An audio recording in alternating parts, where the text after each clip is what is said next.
Olá, meus queridos alunos, sejam todos bem-vindos de sistemas operacionais. Na aula de hoje, veremos a comunicação entre processos. Veremos como acontecem as condições de corrida, como os processos entram em suas regiões críticas e como as regiões críticas são importantes para a gente fazer o escalonamento e a troca entre processos, principalmente no que se refere à multiprogramação, né? Temos vários programas, vários processos rodando na memória, temos que fazer o intercalamento entre esses processos e para isso precisamos entender o conceito de regiões críticas e de exclusão mútua. Veremos algumas estratégias como para garantir, essa execução de processos através da exclusão mútua, como as estratégias de dormir e acordar, semáforos e mutexes. Veremos também uma implementação feita em C, utilizando a biblioteca pthreads do Linux, para que a gente possa entender a utilização de mutexes, de semáforos. Pois bem, nós sabemos que quase sempre os processos precisam se comunicar uns com os outros. Por exemplo, em um pipeline do interpretador de comando, a saída do primeiro processo tem que ser passada para o segundo e assim por diante até o fim da linha. A gente pode, inclusive, procurar ver um exemplo disso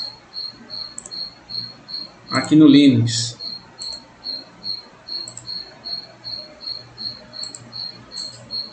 Onde a gente pode observar o conceito de pipeline. Se eu der um cat no arquivo, voltando, se eu der uma cat no arquivo 1.txt, o que eu obtenho? Este é o primeiro arquivo, aqui escreverei mais de uma linha, nunca fiz isso antes. Se eu der um cat no arquivo 2, é o que eu obtenho o conteúdo que eu escrevi lá, né? Este é o arquivo 2, aqui temos duas linhas. Aí eu posso criar uma pipe, que é uma maneira de dois processos se comunicarem. Por exemplo, eu posso dar um sort no arquivo 1, no arquivo 2, o que eu obtenho? Opa, txt.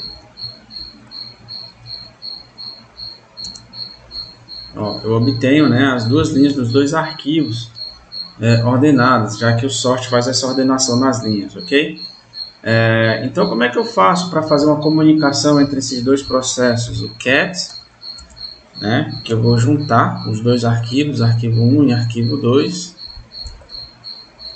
Vou criar uma pipe, que é aqui, esse pipe ela vai criar um arquivo intermediário, tá? É como se existisse um arquivo virtual, em que a saída desse comando, desse processo cat, arquivo 1.txt e arquivo2.txt vai ser jogado nesse arquivo virtual e depois vai ser processado por esse comando aqui, esse processo do sort. E aí a gente obtém a saída, que é a mesma se eu tivesse feito o sort dos dois arquivos, tá? Então essa é uma maneira de comunicação entre processos e é algo que é constantemente necessário na computação. Pois bem, certo? Então, vamos examinar aí algumas questões relacionadas à comunicação entre processos, ou IPC. E essa comunicação ela tem que ser feita o quê? Tem que ser feita de forma bem estruturada e sem usar interrupções. Interrupções nós já vimos que são comandos, são pequenos comandos dados pela CPU que interrompem um processo para que o outro seja executado. Isso leva um custo, porque cada processo interrompido leva um tempo para que as suas variáveis, todos os dados que ele está processando, armazenando no momento, sejam guardados para que sejam retomadas a execução posteriormente de forma correta, de forma adequada. Vale ressaltar também que tudo que a gente estudar aqui não vale só para processos não, tá? Vale também para threads. A única ressalva que a gente tem que ter é que threads elas não possuem um comando de escalonamento, elas não têm um escalonador próprio. Para você passar de uma thread para outra, você necessariamente fica na mão do programador, do usuário. Ele tem que fazer esse controle de quanto que cada thread tem que executar e passar, né, deixar ali, bloquear uma thread e começar a executar outra. Bom, de maneira bem resumida, nós temos aqui 3 questões que a gente pode levantar, né? A primeira delas é como é que eu faço para um processo passar informações para outro processo? A segunda questão tem a ver como que eu posso me certificar que 2 ou mais processos não vão se atrapalhar na hora de se comunicar. Por exemplo, se eu tenho 2 processos num sistema de venda de ingressos, né, para um cinema, certo? Então, digamos que todos os assentos, todas as cadeiras tenham sido vendidas, só falta uma, né? Como é que eu faço para que esse processo de vendas não venda essa última cadeira para 2 usuários diferentes? E a terceira pergunta, ela nos diz respeito ao sequenciamento, né? Como é que a gente faz para sequenciar os processos quando dependências estão presentes? Por exemplo, se o processo A produz dados e o processo B os imprime, o processo B, obviamente, vai ter que esperar até que o A tenha produzido alguns dados antes de começar a imprimir. E todas essas 3 questões são importantíssimas quando a gente está estudando comunicação entre processos. Falando em termos de impressão, vamos estudar agora, vamos ver o que é o conceito de condições de corrida. Condições de corrida se aplica quando a gente tem 2 ou mais processos que estão lendo e escrevendo alguns dados, que esses dados são compartilhados, né? E no final, o resultado final vai depender de quem executou precisamente quando a leitura e a escrita. É muito difícil a gente conseguir depurar condições de corrida, porque na maioria dos casos, quando a gente vai testar uma condição de corrida, os testes não encontram nada, né? E mesmo quando a gente está vendo que está acontecendo alguma coisa esquisita, né, na execução do programa, o comportamento não está sendo esperado, né? Então, dificilmente, é muito difícil a gente conseguir detectar e depurar uma condição de corrida. E condições de corridas tendem a acontecer, se tornar mais comuns, acontecer com maior frequência, à medida que o paralelismo aumenta. E hoje a gente vê que é muito comum termos processadores multicore, com mais de um núcleo, né? Hoje em dia é muito fácil encontrar, até mesmo nos notebooks, nos computadores de mesa, de casa, desktops, processadores já com 4 núcleos, muitos com 8 núcleos. E em laboratórios, em workstations, você vai trabalhar com mais núcleos do que isso.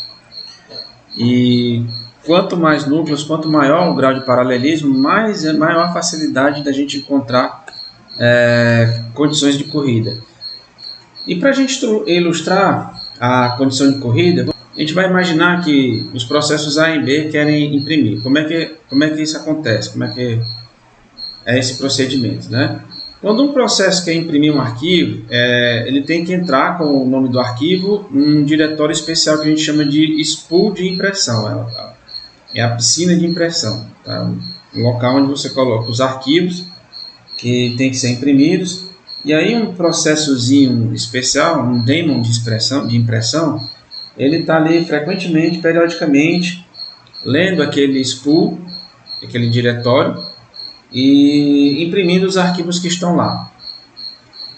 E qualquer arquivo que esteja lá naquele diretório, ele vai imprimir, né, e remover esses arquivos de lá. Então vamos lá. Esse diretório ele tem um certo número de vagas. Vamos supor que essas vagas são numeradas. Vamos supor que ele tenha 10 vagas. Então ele vai ter vagas numeradas de 0 até 9, né? E cada uma dessas vagas é capaz de conter um nome de arquivo. Também vamos imaginar que existem variáveis compartilhadas que são chamadas de out e in, no qual o out aponta para o próximo arquivo que tem que ser impresso e o in vai apontar para a próxima vaga livre no diretório. Ou seja, se o out está apontando para o 4, quer dizer que o próximo arquivo a ser impresso será o arquivo que está na vaga lá no índice 4.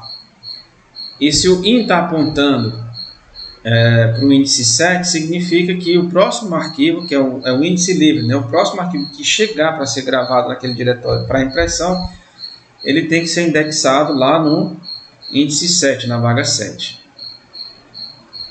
Bom, então vamos ver como é que pode acontecer uma condição de corrida.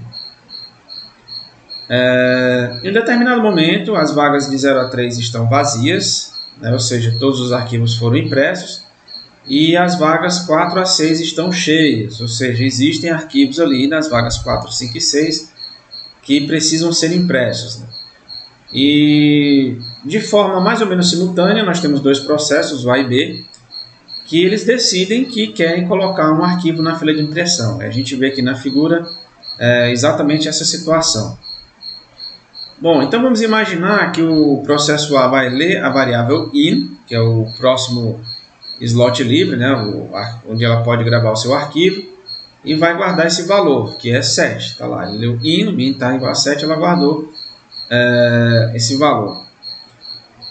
E agora, logo em seguida, vai acontecer o quê? Uma interrupção de relógio, né? O clock ele tem certos períodos e ele fica mandando interrupção para que justamente o sistema operacional, né, faça a intercalação de processos, que é o que permite a multiprogramação.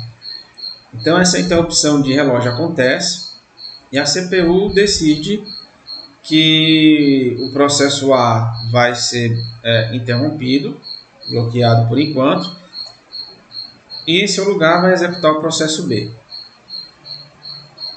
Veja como está a situação do processo A. Ela leu que a próxima vaga é a vaga 7, né? E é lá que o processo A vai querer gravar o seu arquivo.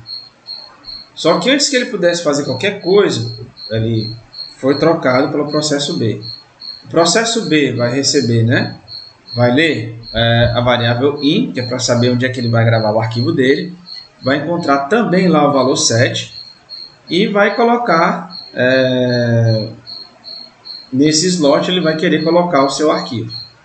Bom, o processo B continua a sua execução e vai gravar o nome do seu arquivo lá na vaga 7, no índice 7. E vai atualizar a variável in, obviamente, para 8, que é o próximo slot livre. Bom, depois que o processo 7 fez isso, gravou seu arquivo na vaga 7 e atualizou o in para 8, a CPU decide, né, bloquear o processo B e volta a executar o processo A. Lá no exato momento onde o A parou. E que momento é esse? Quando o processo A tinha lido que a próxima vaga livre é a vaga 7. Agora o que o processo A fará? Ele vai gravar o nome do seu arquivo nessa vaga 7, sobrescrevendo, ou seja, gravando por cima do nome de arquivo que tinha lá do processo B, e vai atualizar a variável in para o valor 8. Né? Já estava no valor 8 porque o processo B já tinha colocado o valor 8 por lá. O que a gente observa agora? A gente tem um processo B que executou corretamente, ou seja, ele verificou qual era a vaga onde ele poderia colocar o seu arquivo, ele colocou o arquivo naquela vaga livre e atualizou a variável de impressão. Só que aquele arquivo nunca vai ser impresso. O processo B acha que a impressão ocorreu corretamente, porque ele colocou o arquivo lá. Lembre-se que essa impressão feita por arquivos é uma abstração do sistema operacional, então o processo B ele terá essa impressão, essa imaginação, ele vai imaginar que o seu arquivo foi impresso com sucesso. Contudo, o arquivo nunca vai ser impresso realmente, porque o dado que estava lá naquele diretório de impressão, naquela fila de impressão, foi sobrescrito pelo processo A. E essa situação que a gente chama de condição de corrida, ou seja, quando a gente tem dois ou mais processos que estão disputando recursos, né? Principalmente esses recursos de entrada e saída. Então, como é que a gente faz para evitar condições de corrida? Bom, Para a gente tentar evitar esse tipo de problema, né, em situações como essa e outras situações diversas que envolvem memória compartilhada, arquivos compartilhados e tudo mais que você possa imaginar compartilhado, a gente tem que encontrar uma maneira de mais de um processo poder ler e escrever esses dados que são compartilhados entre os diversos processos. Bom, na verdade o que a gente precisa é de uma coisa que a gente chama de exclusão mútua, que é justamente isso. Quando um processo estiver acessando os dados compartilhados, na exclusão mútua, nenhum outro processo deve ter acesso a esses dados. Os outros processos devem ser impedidos, né, de acessar esses dados. Se a gente voltar lá para o problema da fila de impressão, por que ela ocorreu? O que aconteceu? Aconteceu porque o processo B, ele começou a usar as variáveis compartilhadas antes do processo A ter terminado, né, de utilizar essas variáveis compartilhadas. E aí aconteceu que, por causa da troca de processos, né, do processo A para o processo B e de volta do processo B para o processo A, a gente teve que essas variáveis compartilhadas foram sobrescritas, né? Elas foram utilizadas pelo B e foram sobrescritas pelo A. Se a gente tivesse colocado um jeito de impedir, ou seja, de fazer a exclusão mútua, de impedir que o processo B tivesse acesso àquelas variáveis, porque elas o seu uso, né, já tinha sido iniciado pelo processo A, aquele problema de impressão jamais teria acontecido. Bom, então, quando um programa ele começa a tentar acessar dados ou uma região de memória que é compartilhada entre outros processos, a gente diz que ele está na sua região crítica ou seção crítica. E se a gente conseguir organizar tudo bem direitinho para evitar que dois processos nunca estejam ao mesmo tempo em suas regiões críticas, a gente vai evitar a condição de corrida. Para conseguirmos a exclusão mútua, precisamos respeitar 4 condições, que são as que estão a seguir. Primeira delas, dois processos jamais podem estar simultaneamente dentro das suas regiões críticas. Segundo, a gente não pode fazer nenhuma suposição a respeito da velocidade ou do número de CPUs que temos disponíveis. Terceiro, nenhum processo fora de sua região crítica pode bloquear qualquer processo. Quarto, nenhum processo deve ser obrigado a esperar aleatoriamente para entrar em sua região crítica.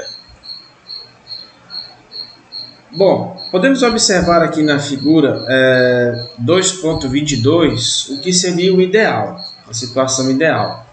A gente tem aqui que o processo A, no tempo T1, entra na sua região crítica. Um pouco mais tarde, no tempo T2, o processo B tenta entrar em sua região crítica, mas não consegue, porque o outro processo, nesse caso aqui o processo A, já está em sua região crítica e só permitimos um de cada vez. Em consequência, o processo B vai ser temporariamente suspenso até que a gente chegue no tempo T3, quando o A vai deixar sua região crítica, permitindo que B entre de imediato na região crítica de B. Por fim, quando B sair da sua região crítica em T4, nós vamos estar na situação original em que nenhum processo está dentro de suas regiões críticas.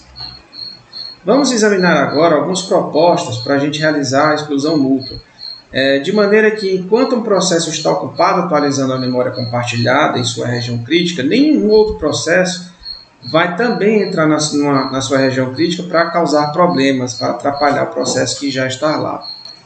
A primeira abordagem seria desabilitar as interrupções. Em um sistema de processador único, a solução mais simples é fazer que cada processo desabilite todas as interrupções logo ao entrar em sua região crítica. E, obviamente, tem que reabilitar essas interrupções em algum momento antes de sair, de partir, de encerrar sua execução. Com as interrupções desabilitadas, nenhuma interrupção de relógio pode acontecer. Afinal de contas, a CPU ela só faz o chaveamento de um processo para o outro quando ocorre uma interrupção de relógio ou algum outro tipo de interrupção. E com todas as interrupções desligadas, a CPU não tem como chavear de um processo para o outro. Portanto, assim que um processo tiver desabilitado as interrupções, ele vai poder examinar e atualizar a memória compartilhada sem ter nenhum receio de que qualquer outro processo possa interferir. Essa abordagem ela é muito pouco atraente, porque a gente não pode colocar nas mãos do usuário, do programador, o poder de desligar interrupções. Pode acontecer que o programador desligue uma interrupção e se esqueça de religá-la mais tarde. E se isso acontecer, o sistema que vai ter sérios problemas. Como é que ele vai rodar sem aquela interrupção? Além disso, se o sistema for multiprocessador, ou seja, ele tem duas ou mais CPUs, quando a gente desabilita as instruções, isso vai afetar somente uma CPU, a que executou aquela solicitação de desabilitar as instruções. Todas as outras vão continuar executando e podem acessar a memória compartilhada, causando todo tipo de problema que pode levar a condições de corrida. Por outro lado, não é raro e é até conveniente para o próprio núcleo desabilitar interrupções por algumas instruções enquanto está atualizando variáveis ou especialmente listas. Se uma interrupção acontece enquanto a lista de processos prontos está num estado inconsistente, condições de corrida podem acontecer. E o que a gente pode concluir disso? Que desabilitar interrupções é muitas vezes uma técnica útil dentro do próprio sistema operacional, mas ela não é apropriada como um mecanismo de exclusão mútua para processos de usuário. A possibilidade de alcançar a exclusão mútua desabilitando interrupções, mesmo que dentro do núcleo, está se tornando menor a cada dia por causa do número cada vez maior de chips multinúcleos, mesmo em PCs populares. 4, 8 núcleos já são muito comuns, já estão falando em 16, 32 núcleos. E logo a gente vai ter esse poder de processamento em mãos. E como a gente já falou, em um sistema multinúcleo, ou seja, com múltiplos processadores, quando a gente desabilita as interrupções, elas estão desabilitadas somente na CPU que requisitou. E não evita que outras CPUs interfiram com as operações da primeira que está realizando. Em consequência, a gente precisa de esquemas mais sofisticados. Uma solução um pouco mais sofisticada é a utilização de variáveis do tipo trava. Ela é uma solução a nível de software. Vamos considerar termos uma variável de trava compartilhada, inicialmente 0. Quando um processo quer entrar em sua região crítica, ele primeiro testa a trava. Se a trava é 0, o processo a configura para 1 e então entra na sua região crítica. Se a trava já é 1, o processo apenas espera que ela se torne 0. Desse modo, um 0 significa que nenhum processo está na região crítica e um 1 significa que algum processo está em sua região crítica. Infelizmente, essa ideia contém exatamente o mesmo problema que a gente viu no diretório de impressão. Suponha que um processo lê a trava e vê que ela é 0. Antes que ele possa configurar a trava para 1, outro processo está escalonado, executa e configura a trava para 1. Quando o primeiro processo executa de novo, ele também configurará a trava para 1, e os dois processos estarão nas suas regiões críticas ao mesmo tempo. Talvez você possa pensar que a gente pode dar um jeito nesse problema lendo o valor da trava mais de uma vez, antes de armazená-la. Mas isso aí também não vai ajudar. A gente só vai jogar o problema de condição de corrida um pouco mais para frente, porque agora essa condição de corrida vai acontecer no segundo processo de leitura e de modificação da trava. Então não adianta ficar aumentando o número de verificações de trava. Uma hora ou outra a condição de corrida vai acontecer e a gente está só gastando tempo de CPU fazendo verificação de trava. Alternância explícita. Essa é a terceira abordagem para o problema da exclusão mútua e ela está sendo mostrada aqui na figura 2.23. Esse fragmento de programa é escrito em linguagem C. Como a gente já falou antes, nas aulas anteriores, o C foi escolhido porque os sistemas operacionais de verdade são quase sempre escritos em C, às vezes em C++, e nunca serão escritos em linguagens como Java, Python ou Haskell. Observando a figura 2.23, vemos que a variável do tipo inteiro turn, inicialmente 0, serve para controlar de quem é a vez de entrar na região crítica e examinar ou atualizar a memória compartilhada. Inicialmente, o processo 0 inspeciona turn, descobre que o valor de turn é 0 e entra na sua região crítica. O processo 1 também encontra lá o valor 0 e, portanto, espera em um laço fechado, testando continuamente turn para ver quando é que ele vai virar 1. Testar continuamente uma variável até que algum valor apareça é chamado de espera ocupada. Em geral, ela deve ser evitada, já que desperdiça muito tempo de CPU. Apenas quando há uma expectativa razoável de que a espera será curta, a espera ocupada é usada. Uma trava que usa a espera ocupada é chamada de trava giratória ou de spin lock. Quando o processo 0 deixa a sua região crítica, ele configura turn para 1, a fim de permitir que o processo 1 entre em sua região crítica. Suponha que o processo 1 termine na sua região rapidamente, de modo que ambos os processos estejam em suas regiões não críticas, ou seja, com o turn configurado para 0. Agora, o processo 0 executa todo o seu laço rapidamente, deixando a região crítica e configurando o turn para 1.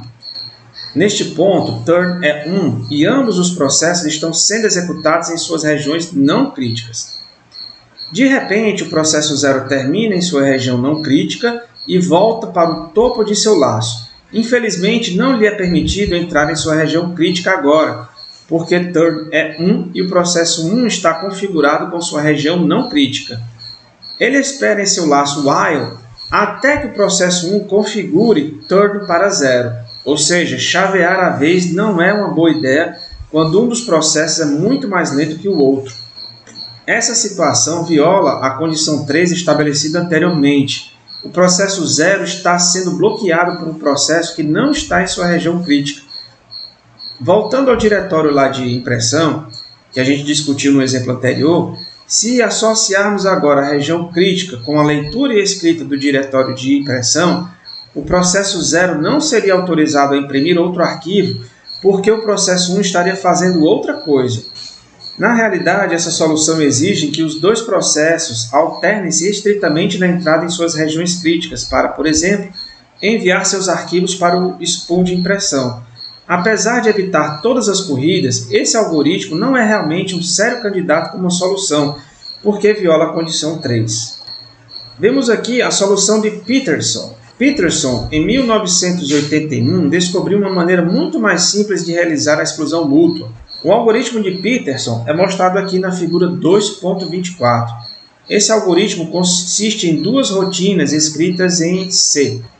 Antes de usar as variáveis compartilhadas, isto é, antes de entrar na região crítica, cada processo chama a rotina EnterRegion com seu próprio número de processo, 0 ou 1 como parâmetro. Essa chamada fará que ele espere, se necessário, até que seja seguro entrar. Após haver terminado com as variáveis compartilhadas, o processo chama a rotina LeaveRegion para indicar que ele terminou e permitir assim que outros processos entrem em suas regiões críticas se desejarem. Vamos ver agora como essa solução funciona. Inicialmente, nenhum processo está na sua região crítica. Agora, o processo 0 chama EnterRegion. Ele vai indicar o seu interesse alterando o valor do arranjo Interested, índice 0, para True. Ou seja, ele está indicando que ele tem interesse em entrar na região crítica e vai colocar o turn para 0. Como o processo 1 não está interessado, o EnterRegion retorna imediatamente. Agora, se o processo 1 fizer uma chamada para EnterRegion, ele vai esperar ali até que o Interested índice 0 mude para False. Um evento que acontece apenas quando o processo 0 chamar LeaveRegion, que indica que ele deixará a sua região crítica. Vamos considerar o caso em que ambos os processos chamam EnterRegion quase que simultaneamente. Ambos armazenarão seu número de processo em turn. O último a armazenar é o que conta. O primeiro vai ser sobrescrito e perdido, e não tem problema. Suponha que o processo 1 armazene por último, então turn é 1. Quando ambos os processos chegarem ao comando while, o processo 0 executa 0 vezes e entra em sua região crítica. O processo 1 permanece no laço e não entra em sua região crítica até que o processo 0 deixe a sua. A instrução TSL. Alguns computadores, especialmente os que têm múltiplos processadores, têm uma instrução chamada Test and Set Lock. Teste e configure a trava, que ela funciona da seguinte forma. Ela lê o conteúdo da palavra lock da memória. Ela tem 2 registradores. Um registrador RX e um registrador lock. Portanto, a instrução TSL funciona da seguinte forma. Ela lê o conteúdo da palavra lock da memória para o registrador RX e vai armazenar um valor diferente de 0 no endereço de memória lock. As operações de leitura e armazenamento da palavra são indivisíveis, ou seja, nenhum outro processador pode acessar a palavra na memória até que a instrução tenha terminado. A CPU executando a instrução TSL impede o acesso ao barramento de memória para proibir que outras CPUs acessem a memória até ela terminar. É importante observar que impedir o barramento de memória é algo muito diferente de desabilitar as interrupções. Desabilitar interrupções e então realizar a leitura de uma palavra na memória seguida pela escrita não evita que um segundo processador no barramento acesse a palavra entre a leitura e a escrita. Na realidade, desabilitar interrupções no processador 1 não exerce efeito algum sobre o processador 2. A única maneira de manter o processador 2 fora da memória até que o processador 1 tenha terminado de gravar é travar o barramento, o que exige um equipamento de hardware especial, basicamente uma linha de barramento que assegura que o barramento está travado e indisponível para todos os outros processadores, fora aquele que obteve a trava. Para usar a instrução TSL, utilizaremos uma variável compartilhada lock para coordenar o acesso da memória compartilhada. Quando o lock está em 0, qualquer processo pode configurá-lo para 1 usando a instrução TSL e então ler ou escrever a memória compartilhada. Quando terminado, o processo configura o lock de volta para 0 usando a instrução move comum. Como essa instrução pode ser usada para evitar que 2 processos entrem simultaneamente em suas regiões críticas? A solução é mostrada aqui na figura 2.25. Nela, uma subrotina de 4 instruções é mostrada em uma linguagem de montada fictícia, mais típica. A primeira instrução copia o valor antigo de lock para o registrador e então configura lock para 1. Assim, o valor antigo é comparado a 0. Se ele não for 0, a trava já foi configurada por um outro processo, de maneira que o programa simplesmente volta para o início e testa novamente. Acontece que, cedo ou tarde, lock se tornará 0. Quando o processo que está com a trava terminar com a sua região crítica e a subrotina retornar com a trava configurada. Destravá-la é bastante simples. O programa apenas armazena um 0 em lock. Não são necessárias instruções de sincronizações especiais. Uma solução para o problema da região crítica agora é simples. Antes de entrar em sua região crítica, um processo chama Enter Region, que fica em espera ocupada até a trava estar livre. Então, ele adquire a trava e retorna. Após deixar a região crítica, o processo chama Leave Region, que armazena 0 em lock. Assim como com todas as soluções baseadas em regiões críticas, os processos precisam chamar Enter Region e Leave Region nos momentos corretos para que o método funcione. Se um processo trapaceia, a exclusão mútua fracassa. Em outras palavras, regiões críticas funcionam somente se os processos cooperarem. Uma instrução alternativa para a TSL é a Exchange, que troca os conteúdos de 2 posições atomicamente. Por exemplo, um registrador e uma palavra de memória. O código é mostrado na figura 2.26. E como a gente pode ver, ele é basicamente o mesmo código da solução TSL. O que muda é que agora o comando exchange ele faz essa troca, essa substituição imediatamente. Todas as CPUs Intel, né, usam essa instrução exchange para a sincronização de baixo nível. Dormir e acordar.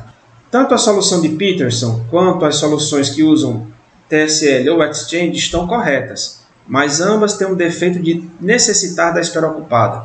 Na essência, o que essas soluções fazem é o seguinte: quando um processo quer entrar em sua região crítica, ele confere para ver se a entrada é permitida. Se não for, o processo apenas espera em um laço apertado até que isso seja permitido.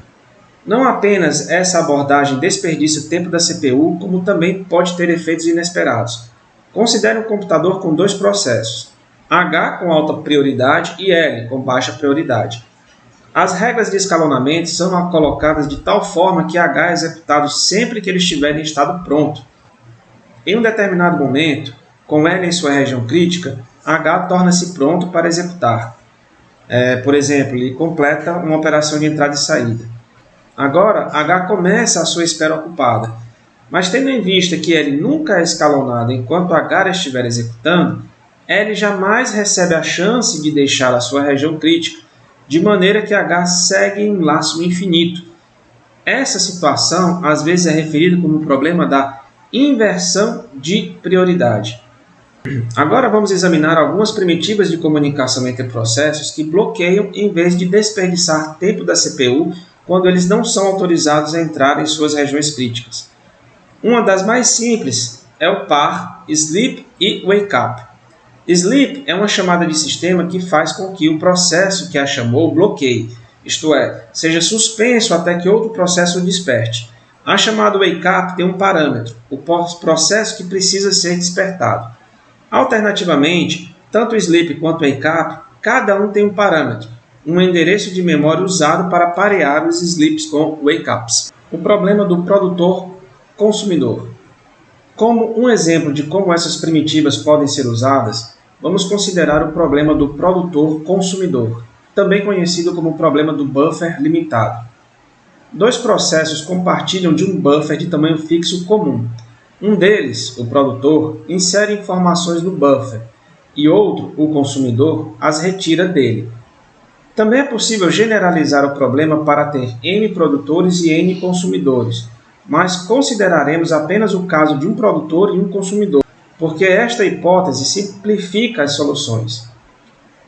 O problema surge quando o produtor quer colocar um item novo no buffer, mas ele já está cheio. A solução é o produtor ir dormir para ser desperto mais tarde quando o consumidor tiver removido um ou mais itens do buffer. De modo similar, se o consumidor quer remover um item do buffer e o buffer está vazio, ele vai dormir até que o produtor coloque algo no buffer e o desperte. Essa abordagem soa suficientemente simples, mas leva aos mesmos tipos de condições de corrida que vimos anteriormente com o diretório de impressão. Para controlar o número de itens no buffer, precisamos de uma variável count. Se o número máximo de itens que o buffer pode conter é n, o código do produtor primeiro testará para ver se count é igual a n. Se ele for, o produtor vai dormir. Se não for, o produtor acrescentará um item e incrementará count. O código do consumidor é similar. Primeiro ele testa count para ver se é 0. Se for, ele vai dormir. E se não for, ele remove um item e decresce o contador. Cada um dos processos também testa para ver se o outro deve ser desperto, e se assim for, despertá-lo. As condições de corrida podem acontecer porque o acesso a count não é restrito. Como consequência, o buffer pode estar vazio e o consumidor acabou de ler count para ver se é 0. Nesse instante, o escalonador decide parar de executar o consumidor temporariamente e começa a executar o produtor. O produtor insere um item no buffer, incrementa count e nota que ele agora está em 1. Ponderando que count era apenas 0, e que assim o consumidor pode estar dormindo, o produtor chama o wake up para despertar o consumidor. Infelizmente, o consumidor ainda não está dormindo. O processo de adormecer começou, mas não se completou. Portanto, o sinal de acordar enviado pelo produtor é perdido. Quando o consumidor executa em seguida, ele testará o valor de count que ele deu antes e descobrirá que é 0 e vai dormir. Cedo ou tarde, o produtor vai encher todo o buffer com itens e vai dormir também. E agora a gente tem uma situação em que os dois vão dormir para sempre.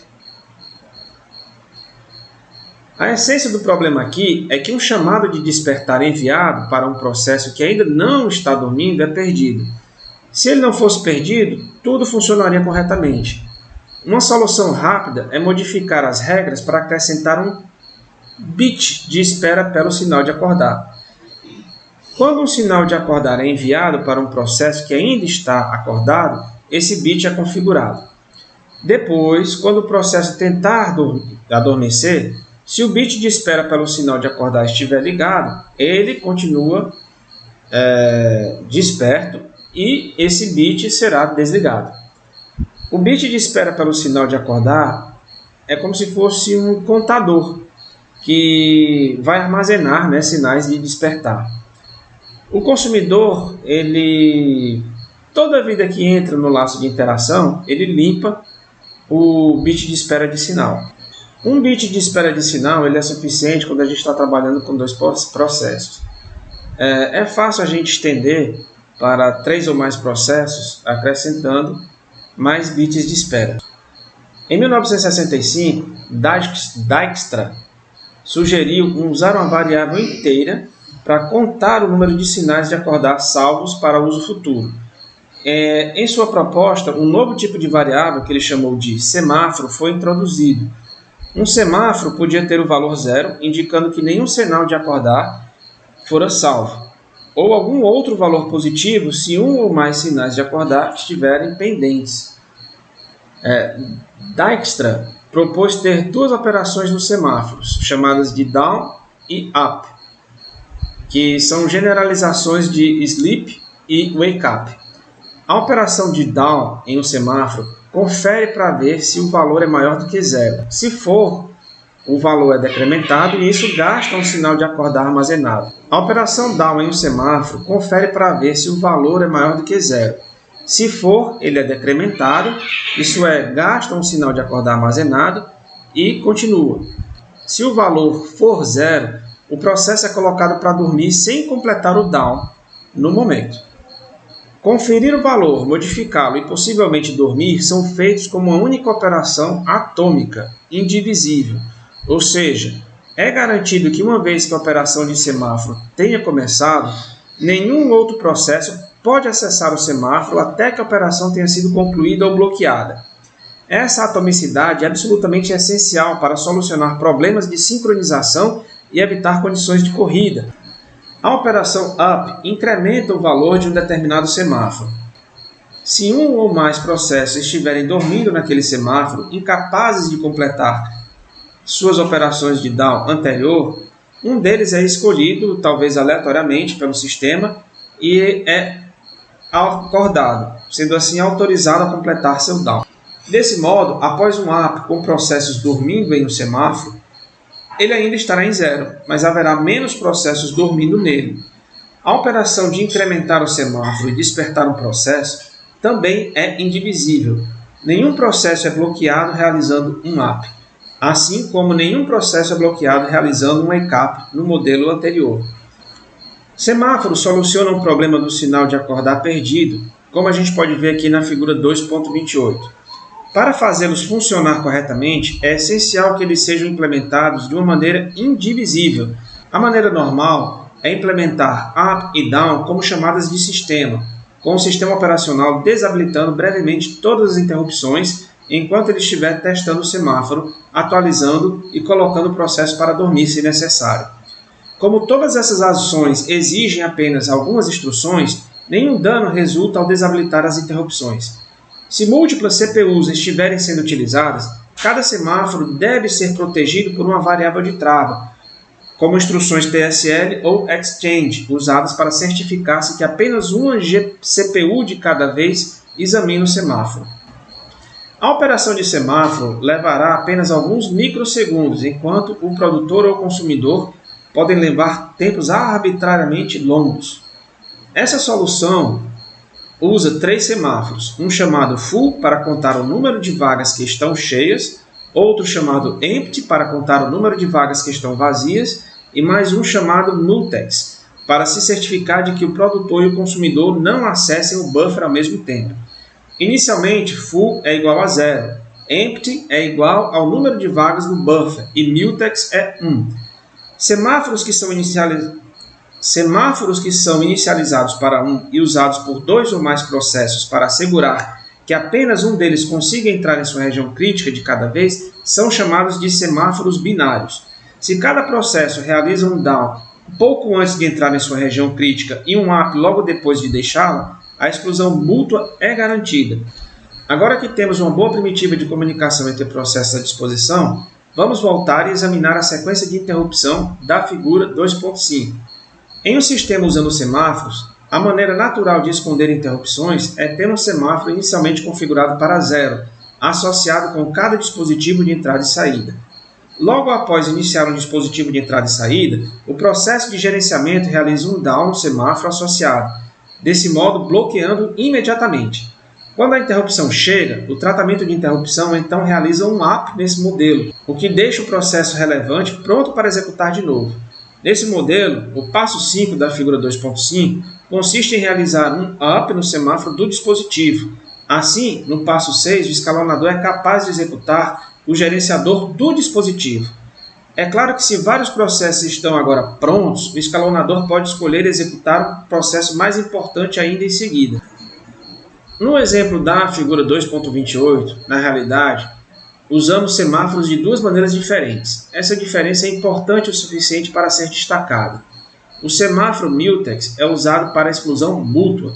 Ele é projetado para garantir que apenas um processo de cada vez esteja lendo ou escrevendo no buffer e em variáveis associadas. Essa exclusão mútua é necessária para evitar o caos. O outro uso dos semáforos é para a sincronização. Os semáforos Full e Empty são necessários para garantir que determinadas sequências ocorram ou não. Nesse caso, eles asseguram que o produtor pare de executar quando o buffer estiver cheio e que o consumidor pare de executar quando ele estiver vazio. Esse uso é diferente da exclusão mútua, o que nos leva ao conceito de mutexes. Quando a capacidade do semáforo de fazer a contagem não é necessária, uma versão simplificada chamada de mutex às vezes é usada. Mutex são bons somente para garantir a exclusão mútua de algum recurso ou trecho de código compartilhados.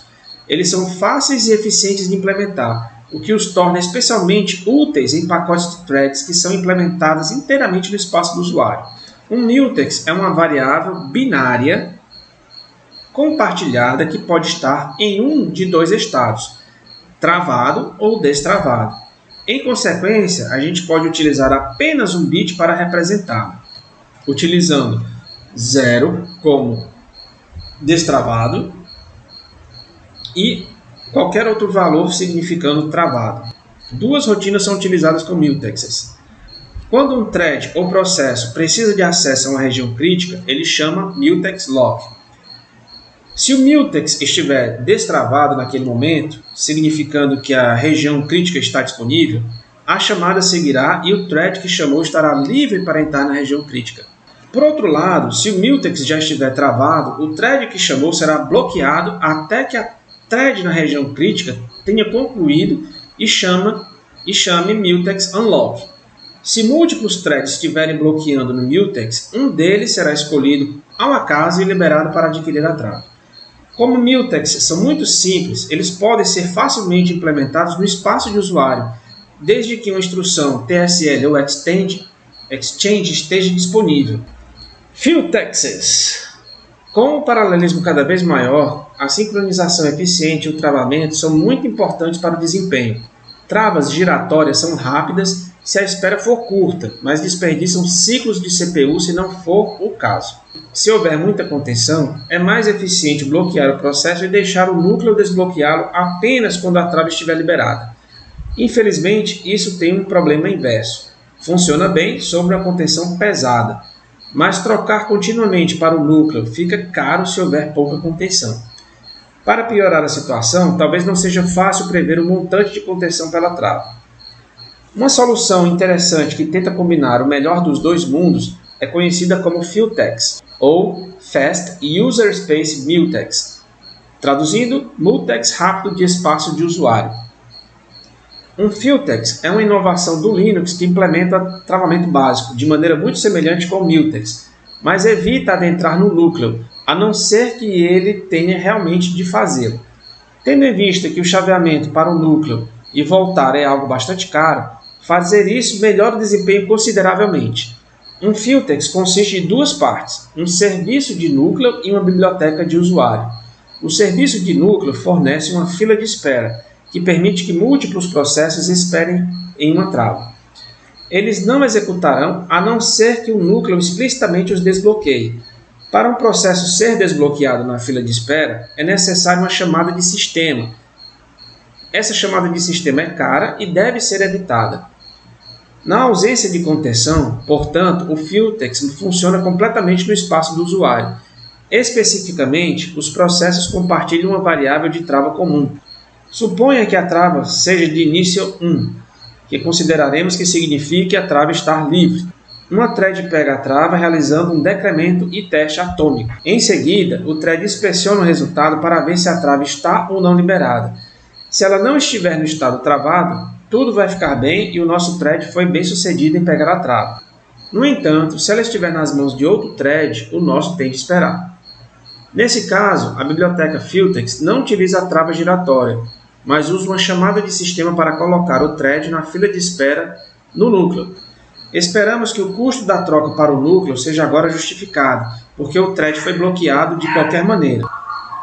Quando um thread estiver terminado com a trava, ele a libera com um incremento e teste atômico e confere o resultado para ver se algum processo ainda está bloqueado na fila de espera do núcleo. Se isso ocorrer, ele avisará o núcleo que ele pode desbloquear um ou mais desses processos.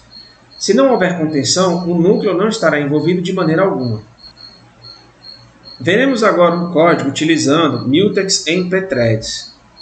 Aqui na figura 2.30, a gente tem algumas chamadas de pthreads relacionadas a mutex. E aqui na figura 2.31, a gente tem algumas chamadas de pthreads relacionadas com variáveis de condição. Variáveis de condição permitem que threads sejam bloqueadas devido a alguma condição não estar sendo atendida. Quase sempre os dois métodos são utilizados juntos. Vamos agora examinar um código e ver a interação de threads, mutex e variáveis de condição um pouco mais detalhadamente. Temos aqui o código que utiliza mutex em pthread. A gente vai criar aqui as duas threads, né, do produtor e do consumidor. E vamos criar um mutex, chamado aqui de mutex. A gente cria o mutex usando aqui o comando pthread mutex init, né? Ele vai criar justamente esse mutex aqui. Nas linhas 22 e 23 eu vou criar aqui as condições, né? As variáveis de condição, que é a condição para o consumidor e a condição para o produtor. Nas linhas 25 e 26 eu estou criando as duas threads, né? Uma thread consumidor, que vai trabalhar com a função consumer, e a thread produtor, que vai trabalhar com a função producer. Eu coloquei aqui a assinatura, os protótipos das funções. Eu tenho aqui 3 funções: a função do produtor, a função do consumidor e a função para imprimir o buffer. Eu declarei aqui também algumas constantes, né? Eu tenho aqui define max 50, que significa que eu vou produzir no máximo 50 itens. E aqui o buffer size, né? O meu buffer só tem espaço para 5 itens. Aqui eu tenho uma variável mutex, que é do tipo pthread mutex t. Esse tipo está definido aqui na biblioteca pthread.h. E da mesma forma eu tenho variáveis de condição, né, declaradas aqui, condition C e condition T. Esse clock aqui eu vou retirar, porque não tem nada a ver com o que a gente vai fazer agora. A minha intenção posteriormente é criar um escalonador baseado com interrupções de relógio, mas não é o caso agora nesse momento, tá? Então aqui eu crio o mutex, crio as condições, crio as threads, faço com que as threads comecem a cooperar e no final das contas, quando tudo terminar, eu tenho que destruir, né, as variáveis que criei. Eu crio as variáveis de condição, aliás, eu destruo as variáveis de condição, tanto do consumidor quanto do produtor, e destruo o mutex. E aqui é o que interessa. No código de produzir, eu estou fazendo o seguinte: eu vou produzir no máximo 50 itens, né? E para conseguir a trava, o mutex, eu vou usar o mutex lock, ou seja, se eu conseguir, se o mutex estiver disponível para mim como produtor, eu vou entrar na minha região crítica e vou poder fazer o meu trabalho. Então tudo que eu fizer daqui até o mutex unlock, que está na linha 50, é atômico, né? Não pode ser interrompido, ou seja, quando eu estiver nessa região, eu jamais serei interrompido para que outra thread execute nesse prazo, nesse intervalo. Afinal, no final das contas, como vocês vão observar um fenômeno que a gente vai explicar quando o código estiver em execução, tá? Aqui eu coloco um detalhe que enquanto o n ele for igual ao tamanho máximo do buffer, né, o tamanho do buffer, ou seja, eu estou com o buffer preenchido, eu estou aqui colocando a minha condição de espera, né, ou seja, eu vou esperar. A minha condição de espera, a condição do produtor é justamente essa, é esperar pelo mutex e esperar que o buffer não esteja cheio, tá? Então pronto, quando me for permitido entrar na minha região crítica, eu sou o produtor, o que é que eu estou fazendo? Eu estou armazenando um número, estou produzindo um número i, né? E estou armazenando esse número que eu estou produzindo dentro do buffer. Aqui eu dou um print buffer só para a gente ver como é que o buffer está se comportando. E caso o meu buffer esteja cheio, o que é que eu faço? Eu envio um sinal para o consumidor acordar, porque se o meu buffer está cheio, provavelmente o meu consumidor não está consumindo nada, né? Tá dormindo. Aí eu mando um sinal para que ele acorde. Bora, rapaz, levanta e faz o teu trabalho. Finalmente eu saio da minha zona crítica, destravo o meu mutex e a execução continua. O código do consumidor é bastante similar, só que nesse caso a condição de teste, né, para que eu vá dormir é quando o buffer estiver vazio. Então, com o buffer vazio, n igual a 0, o número de elementos no buffer está vazio, aí é a minha condição de dormir, condição de wait, de esperar. Se eu não estiver dormindo, se eu estiver acordado em execução, isso significa que eu vou executar meu código da região crítica, que está localizado entre as linhas 61 e 71, ou seja, dentro, né, entre as chamadas de mutex lock e mutex unlock. Nesse caso, o que eu estou fazendo? Eu estou retirando somente um item do buffer e dando um print no buffer, né, para que a gente veja o comportamento. Quando o buffer estiver vazio, ou seja, o n for igual a 0, eu envio um sinal para o produtor acordar. Provavelmente ele está dormindo, e por estar dormindo, eu não estou tendo itens sendo colocados no buffer, né, para consumir. Ok? Vamos agora compilar e executar, observar a execução desse programa. Compilando, ok. Executando, mutex. Olha só, eu coloquei valores bem baixos para o nosso teste ficar rápido, né? O máximo de 50 itens sendo produzidos e o meu buffer do máximo 5.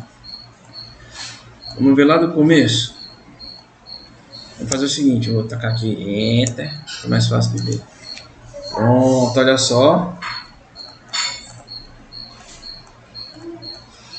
Aqui começou a execução, né? Ó, produzi o item 1 e vou colocar no buffer. Qual o tamanho do meu buffer? Meu buffer tem tamanho 1, tá aqui ele.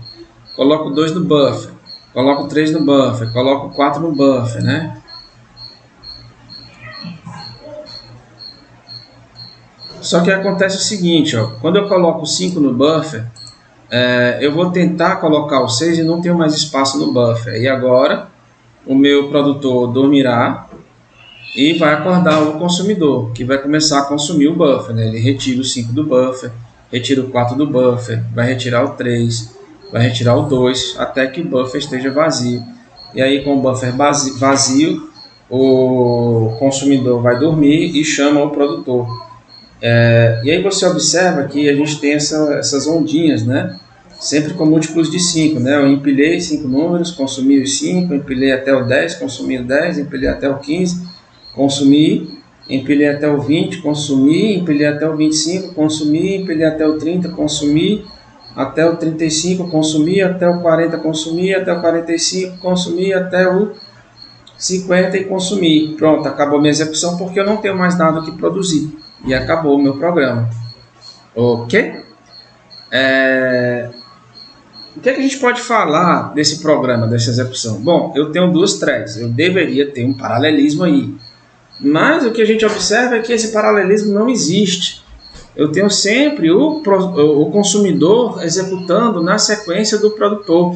Quando o produtor não pode mais produzir nada porque o buffer está cheio, ele é bloqueado e chama o consumidor, que vai consumir todo o buffer. Ou seja, a gente tem essa alternância. Isso acontece por quê, meus caros alunos? Acontece justamente porque entre threads eu não tenho um mecanismo de escalonamento que vai trocar a execução das threads, tal como eu tenho quando a gente está falando de processos. Os processos eu tenho um escalonador que funciona a nível de núcleo, que sempre vai trocar, alternar entre o processo que está em execução. Já com threads isso não acontece.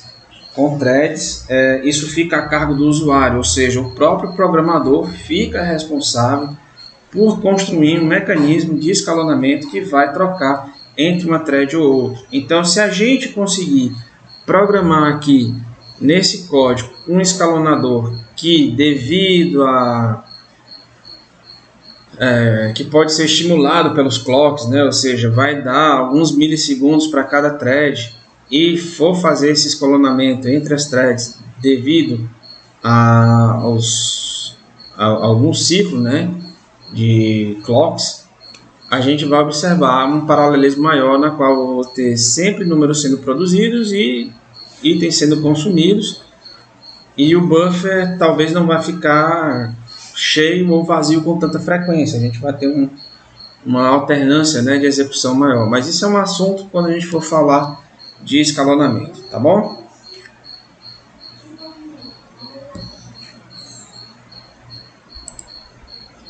Eu gostaria que vocês agora pegassem esse código, tá? Analisassem com carinho, linha a linha, comentassem, tentassem observar o que está acontecendo aqui e usem a sua imaginação para tentar utilizar, né, as threads e o semáforo, né, o mutex, certo? Para poder fazer uma alternância, ok?